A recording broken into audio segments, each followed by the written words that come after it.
በርካታ የትግራይ ሰራዊት ከካምፕ ያመለጡ ወደ ሌላ አደረጃጀት እየገቡ ይገኛሉ። በደብረጽዮን ክንፍ የሚመራው የህወሓት የትግራይ ሰራዊትን በመጠቀም በክልሉ ግጭት ለመቀስቀስ እየሰራ ነው መባሉን ተከትሎም በርካቶች ዘንድ ተቃውሞ ተነስቶበታል።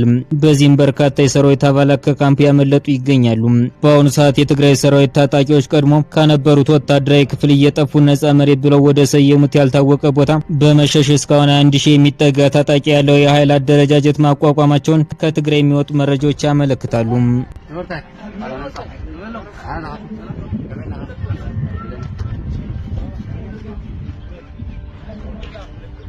السال عندك عبد الدزمو عبد ناس بيقولوا لي